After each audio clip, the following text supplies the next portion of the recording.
All right, welcome. We are back watching another VOD review by Xylo, the 1200 LP European West Challenger Warwick player that has recently decided to quit the game. I don't know, what happens to get him to decide to retire. Maybe his doctor prescribed him a heroin addiction to get off his league addiction. That's what it would take probably for me. I did hear that I think he's going to the army, so I guess that will do it. Although I don't think that's actually the entire reason, but I'm unsure. So anyways, in this game, this was a couple patches ago once again, but the game hasn't really changed since, so it's really not a big deal. Oh, we got Xylo. He's running lethal tempo on the Warwick, domination seconds, and he's got Hillisang on his team, and I can't remember who Thomas Shelby is. I swear that's a pro player. And is there top laner Armets? Or I actually don't know. There's probably a couple pros in this game. He's playing at over 900 LP at this point earlier, or during this game. So pretty high elo, obviously. And I actually want to just focus more on his actual strategy this time. Because that last video I talked a lot about Xylo and just how good he was and what he brought to the community. This game I just want to actually just try to break down how he's actually going about playing the game. So he's doing blue start here, which makes sense because the bot lane is really hard for him to gank. It's just going to be really hard, so he definitely path towards top here. And this time he's actually not going for an early cheese invade. I want to see if he's going, so he's going for the wolves. He does a little 3 camp clear. Notice how he's attack moving. He's kiting towards the raptors. That's how you want to do it, because it just saves some time. It's like whenever you kite camps, it saves like 2 seconds. And so if you clear 6 camps, that saves 12 seconds, which obviously adds up. And then you clear it again and clear again. And it does make a pretty big deal. So he's going to run over here straight to his red. The one sad part about looking at VOD reviews with like junglers is you can't actually like see where he's looking. Something that is very important in jungling is when you are hitting the camps, you're going to be looking at the map and trying to evaluate the situation. Like, I have no idea what's happening top lane right now, but it looks like a relatively neutral lane. The one thing we do know is that these are 2 melee bruisers that like to just fight. And so we can see he's actually going for a wraparound gank right here. He's actually not going through try because he's worried about a ward. So very smart foresight from Xylo. Obviously there wasn't a ward there, but it's still, good to just make sure to ensure that the gank's gonna work. Now you see right there, gank worked. So pretty good. Got his top lane bruiser ahead. Something you want to do in this matchup, because like whoever gets ahead in the Renekton Irelia matchup is going to stomp the other and be able to deny a lot of CS and completely control the lane. So when you are playing against, when you do have bruiser top laners, you usually want to path towards them, especially if they're running Ignite. They're both running TP here, but so he follows it up with a Scuttle Crab into an Akali gank. He's got a roam from his bot lane, so it's looking kind of free maybe. That was interesting. He's actually, he actually does die. I thought he got executed. So a little ham. He definitely messed up by not queuing. He didn't Q dash through the minion to survive. So it was not good by him. That was not the cleanest play, not gonna lie, but it's fine. It's 1 death, no big deal. So he's got his recurve bow. He's going to be going into Blade of the Rune King here. I think he's going Bork and Turbo Chemtank. That's the build that he generally liked most of the time. And now he's going to go to... he's trying to grab this bot Scuttle, which I think is interesting. So I don't really want to care about the Scuttle, but I guess he did sense that Alistar was there, or maybe the enemy jungler, and he wanted to look to fight because he's got lethal tempo. So his early game skirmishing power is very strong. But he tries to make a pick on the Alistar. Nice. And he's just going to try to set up the dive with the team here. They're just trying to wait for the wave to shove in. And Vayne goes ahead, takes the turret, really smooth. And he's just going to go straight for the dragon, of course. Enemy bot lane dead. He has complete priority of the dragon. He can heal up on this thing. And so even if like Lee Sin comes in, he can probably honestly fight him with lethal tempo. So this is something I have noticed about Xylo is he really does like to focus on these dragons and neutral objectives. And there's no reason not to. That's one of the strengths of Warwick. So you definitely want to use that, you know, if you have a dragon opportunity. I mean, you don't want to make sure you overforce it, but definitely constantly pressure the neutral objectives. That is one of the advantages that Warwick does have, because his early game in general, let's say, is not very good for a jungler. His ganking power is kind of bad. His clear speed is subpar. And so yeah, that's just the one way that you can get your team ahead, is just by getting neutral objectives, such as dragons. So just gonna go ahead and clear this out. He should be kiting, I think. He might be looking to recall. Oh no, he's actually looking towards bots. So he definitely saw that bot lane, enemy bot lane's overextended. He knows Alistar has no sums. Karma has no flash for a little bit. So he recognizes this. Makes the kill on the Karma. Gets the free kill. Good setup from his team.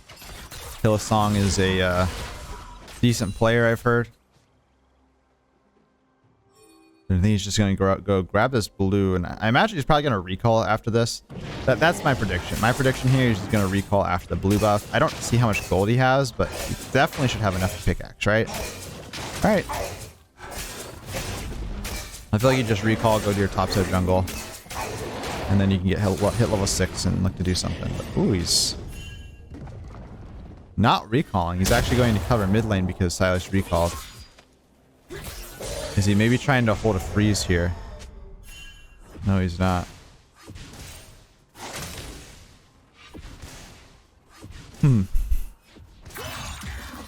It'd be much easier if I saw how much gold he had. So he's gonna go over here. Raptor's got counter jungled. He's gonna go top side. He definitely might be looking to. He's certainly looking top lane. He's certainly looking top lane, but he's only level 5. Renekton's full health. He's probably going to wait to get level 6 before he looks top, but Sin pops over here with the Alistar, and he's just going to go ahead and just try to attack him. I think he probably could have committed a little bit more. I honestly think he actually could have maybe won that. He was kind of trying to like half run away, half fight, and he never really made a full commitment. I mean, he realized at some point that he had to fight, but I think if he fighted from the beginning, he could have actually killed Lee Sin. But he got pickaxed, longsword, so he's got a lot of damage now. You really, one of the reasons why you do like Bork Rush and Warwick is it's not even just the full Bork, but it's the item components. Getting that early AD gives you relevant, just relevant damage, especially in combination with lethal tempo here.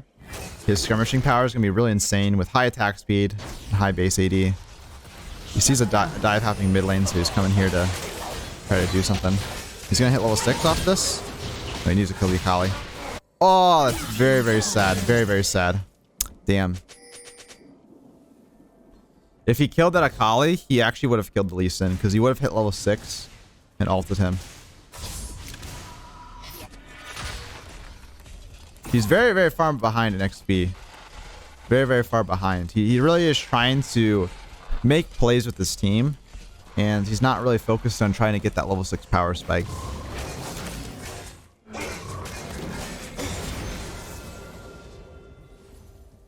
He just sees action, you know, on the map. Some skirmishes happening, and because Warwick's a good skirmisher, he wants to, you know, make that happen. I do think he probably should have. I don't know. It's kind of awkward. The game is definitely very fast-paced right now, so I can't blame him for trying to join all these fights. I think if there was more execution, he could be doing better. But maybe he could have farmed a little bit more to try to get the earlier level 6. Regardless, once you hit level 6, you, generally speaking, have a free kill on most targets, especially when you have a lead like this. If you're level 6 and you're behind, you don't have your damage items, then it can be a problem. But if you have your damage items right like this and your team is ahead, it's just a free kill and you can snowball the game. The hard part of Warwick, honestly, is like levels like 1 through 6. Or 1 through 5, I should say. And it's not because it's necessarily hard. It's just that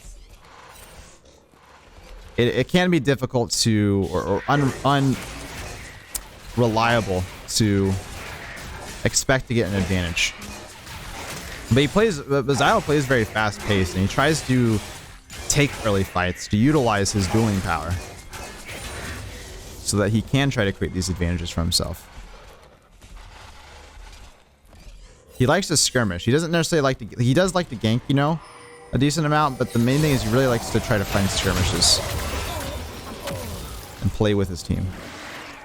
He's not playing ISO plays. Unless it like really is forcing a lot of pressure. So he's going to go ahead and just take this Herald because he does have prio. Obviously, you know, the enemy team can see that, but what can they do about it? After just getting killed. And I think he's probably going to recall here and get his Bork. Well, Lee Sin can do something about it. Sad. Very, very sad. His team kind of abandoned him there a little bit. Only Renato was there for him.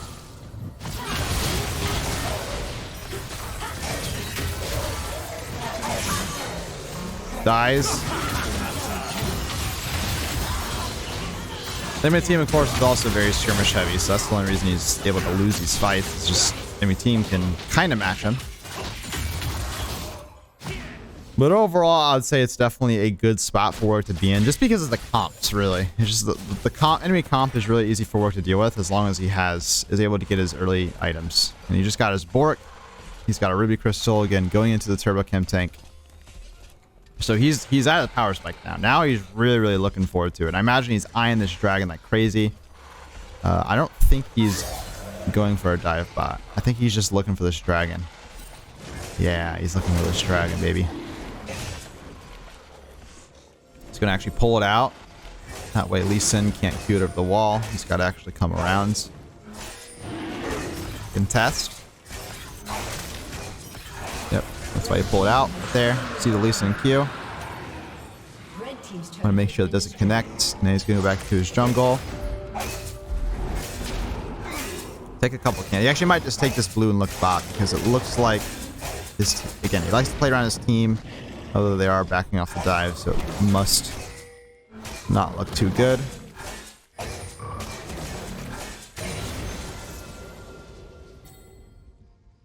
And he's just going to go ahead and just farm while there's nothing to do. And that's what you should be doing in work. Oh. So notice he leaves, when he's on a camp and he notices an opportunity, he leaves the camp. He takes the fight. He leaves immediately. He doesn't waste any time. He wants to make sure that he's there for the fight. And he's not late. But important to note, he's not hesitating. He's making a clear decision. He knows that he can join these fights. He knows a fight is available. So he's choosing good fights to take. But when there is a fight that he can take, he's not greeting any minions. He's just looking for the fight. The monster camps are just there for when there's nothing else to do. So when the moment that something shows up that you can do, he's going to go ahead and focus that down. So he's going to go ahead and just grab this tower now with the team. So far, really what he's just showcased in terms of gameplay is just really good awareness of just map awareness, playing around his team. Basically that. Dragon control as well, as we mentioned previously. But he's not trying to overfarm. He's not trying to, you know, wait for a specific power spike. He takes lethal tempo because he thinks that he can take early fights and just out-duel a lot of these junglers. And that's where his advantage is.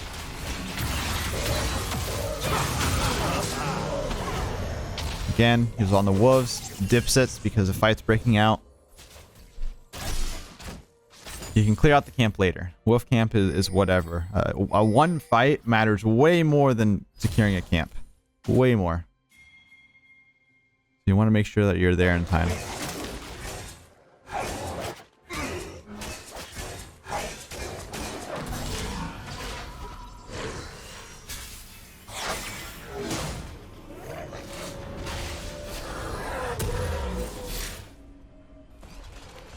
Going Merc Treads, Bomby Cinder, Merc Treads. I'm not gonna lie, I really don't like the Merc Treads here. I really don't like Merc Treads versus enemy team so much. Well, Actually, never mind. They actually do have a decent. Never mind. Never mind. They have, you know, a stun. Like Renekton has this point and click stun. Karma has point and click stun. Alistar has point and click stun. So they definitely do have a couple stuns. And you do get the MR, which is just kind of whatever. A summoner has reconnected. You don't buy. The thing is, you don't buy defensive boots for the resist. That's like a part of it, but that's not the main reason. Like if they had 0 CC and 3 AP champions, I still don't think you should really be buying Merc Treads, because most of the value from the item, or half the value of the item, comes from the passive.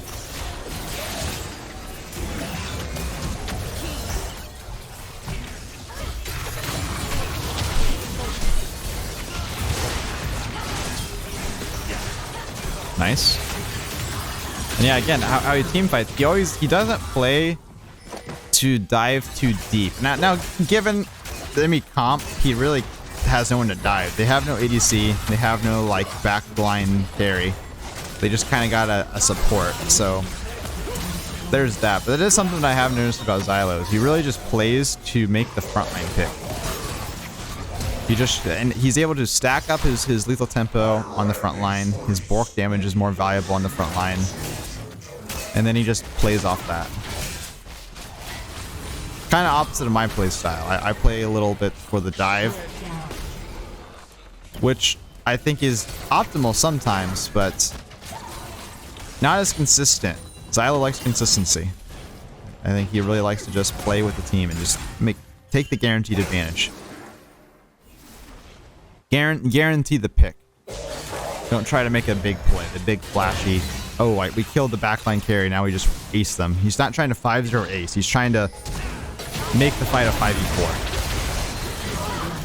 There we go. He lives here. Yeah, he does live there. Or not a W. Got the ult up. Okay. Nice. Once again, front to back. With the lethal tempo Warwick. But that's honestly probably one of the reasons why I don't like lethal tempo, honestly. Because I tend to play very divey, and Xylo plays more front to back. So that's why he likes the lethal tempo, because it does feel good in these fights when you are hitting the front line and you're able to stack it up and just pop off these fights. But when I'm playing more for the flank and trying to kill these squishies, lethal tempo isn't going to do as much, doesn't do bursts, and the attack speed usually isn't relevant because I get kited and stuff. But I think it really just kind of depends on what you want to do in the enemy comp, as well as your comp as well. You also got to keep in mind he's got like Silas and Vayne, which are very front to backy champions as well. So it's just an easy choice to make this game.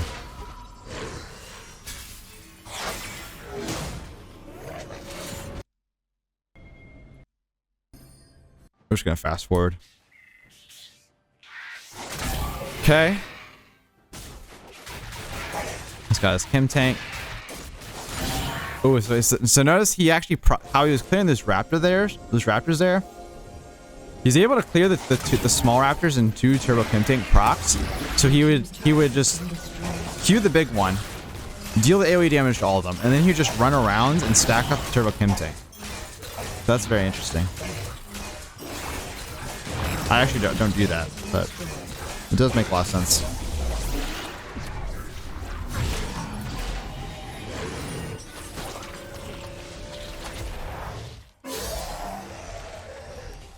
Again, focus on the neutral objectives. Make the easy frontline pick. I guess this isn't really a team fight happening. He's just trying to make a pick in general. Kite to the Vayne. Okay, don't kite to the Vayne. She's dead as fuck. Look away from the Vayne. Run away from the Vayne. But you do like the nice thing is like he's a strong DPS threat. So if these people are diving the Vayne or his backline in general, they really do got to make a choice between do they ignore the Warwick or ignore the Vayne. Either way, both are gonna hurt. Of course, you can kite out the Warwick, which is a showcase right there. But a lot of times you're not going to be able to successfully kite him off. At least not in time. His team is dead, so he's just looking to farm up. And he's got a ruby crystal.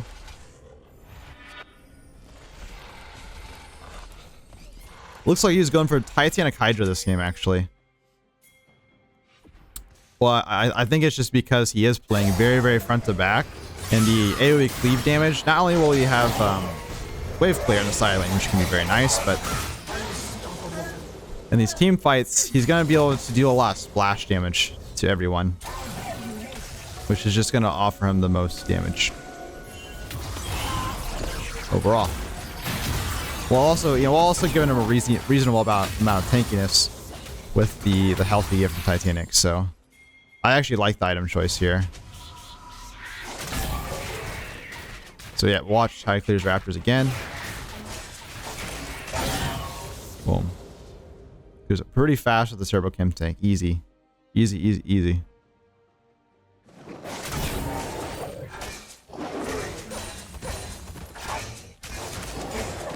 No need to do that trick with the wolves because you just clear it fast enough. Gonna recall. Grab the giant spell. So his focus is on the raw stats in the Titanic Hydra item components. Like, there's no reason to get Tiamat this late into the game. Like, he'll get it if he can, but he wants the raw stats more because that's gonna help him out. He obviously doesn't need clear speed help. He isn't gonna really be pushing waves much, so Tiamat hardly offers anything. He just goes ahead and just ults the Akali from full health. So that's something I never do. I usually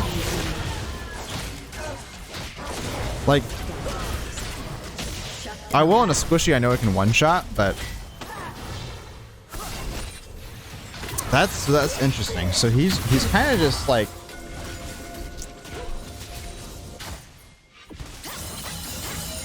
because the way like I always think of it is like, okay, if I ult Akali, she's just gonna flash away. But you know, his thought or ult away or whatever. But he's just like, well, that's fine because I want to like put pressure over her. Like it's an ult for ult trade at the end of the day. But I also make it so that, you know, there's a chance for her to make a mistake. So you want to challenge her to try to see if she can actually, you know, match with your ults, or maybe she just doesn't react in time and dies. He's playing very proactive. And taking away some resources from important targets. Like Akali without her ultimates really isn't going to be able to do much in these fights. Warwick can actually do much more considering he has lethal tempo. And he's got Warwick. And his ult's on a pretty low cooldown too.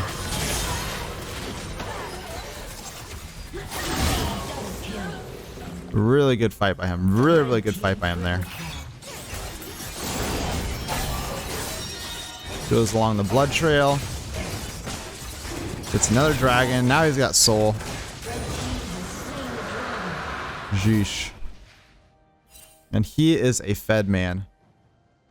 His team's actually only up 2k gold. Not even that much. It's kind of crazy because it feels like they were actually up like 2k like 5 minutes or something. I don't know what happened this game. Just a lot of fighting and back and forth. All we can say for certain is that Warwick is coming out on top. He finishes his Titanic Hydra. He grabs a Bramble Vest. I actually don't like the Bramble here. I really don't like the Bramble. I think it's better to go Executioners because you'll be able to apply the anti-heal much more reliably. Yes, all of their 3 healing champions, Akali, Lee, and Renekton, they all auto-attack, so they're probably going to auto-attack him. But it's more reliable to get the Executioner's damage off, I think. And it's not like he doesn't like the AD. So I think Executioner's is better here because he has this Titanic Hydra and he can apply it in AoE. That's just kind of a fed vein right there, I'm not going to lie. Now he's just working on the Baron. You know the drill.